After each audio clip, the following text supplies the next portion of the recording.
Laking kalokohan po yung kasalukuyang sistema ng pagtatakda ng sahod na nakabatay sa lugar kung saan nakatira ang mga manggagawa. Isang malinaw na halimbawa po nito. Katabi po ng Manila, sa Las Piñas, ang Cavite. Tulay lang po ang naghihiwalay sa Las Piñas at Bacoor, Cavite. Pero pag tumawid ka, mula sa Las Piñas, 695. Pag tumawid ka sa Bacoor, ang sahod na lang ng mga manggagawa sa Region 4A ay 560 pesos. Nung tumawid ba ako sa tulay na yon ay nag-iba ang presyo ng mga bilihin? Nag-iba ba ang pangangailangan ng mga manggagawa? Hindi naman ho. Kahalintulad yan ng mga manggagawa halimbawa sa Marikina at Cainta, Rizal. Pasig at Cainta, Marikina at Rizal, kung saan poste lang ang naghihiwalay sa dalawang lugar na yon. Yes po. Meron din ho halimbawa sa May Kawayan, Bulacan at sa Valenzuela. Isang iskinita lang ho ang pagitan. Tatawid lang ho ako ng daanan. Pero magpapalit ang sahod ng mga manggagawa mula 695 hanggang 500 piso na lang. Isa pong malaking kalokohan yung kasalukuyang iskema kung paano pinapatupad at tinatakda ang sahod ng mga manggagawa. Pangalawa, Madam Chair, and to our distinguished colleagues here, yung nature of work o yung kalikasan ng paggawa.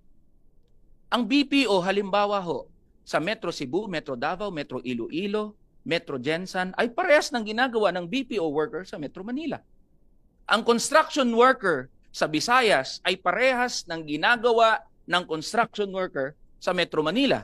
Pero bakit ang labor cost para sa mga construction worker dito sa Metro Manila ay 800 piso, samantalang ang mga manggagawa sa probinsya na gumagawa ng parehas na trabaho ay napakababa? Wala hong lohika ang pagtatakda ng sahod, Madam Chair, dito sa RA 6727. Mas mabigat ho ba ang semento dito sa Metro Manila? Mas magaling ho ba ang mga manggagawa dito sa Metro Manila kumpara sa mga manggagawa sa probinsya? Ang sinasabi namin dito, Madam Chair, parehong pagod, dapat parehas din ang sahod. Kanina po, Madam Chair, binanggit na kaya nagkakaroon ng pagkakaiba-iba sa sahod ng mga manggagawa ay dahil doon po sa tinatawag na cost of living.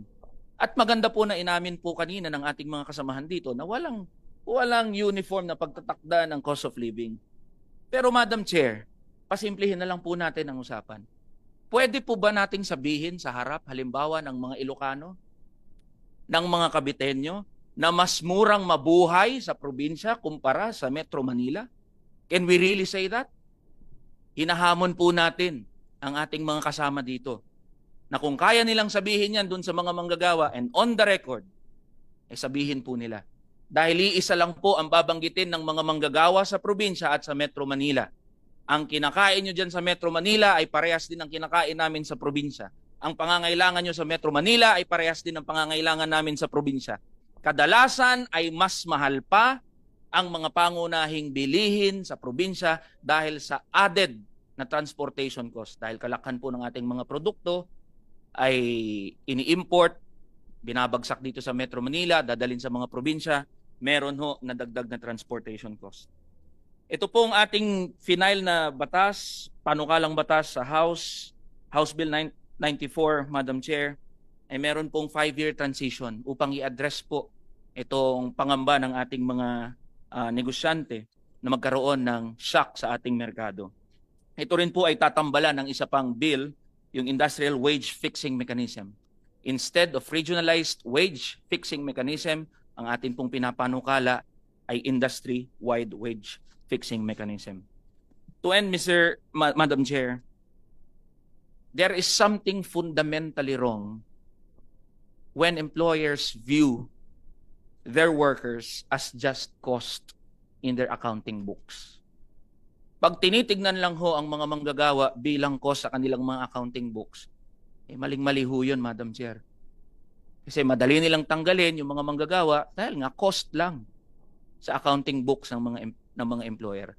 Ang amin pong sinasabi, tignan ang mga manggagawa bilang partners for development.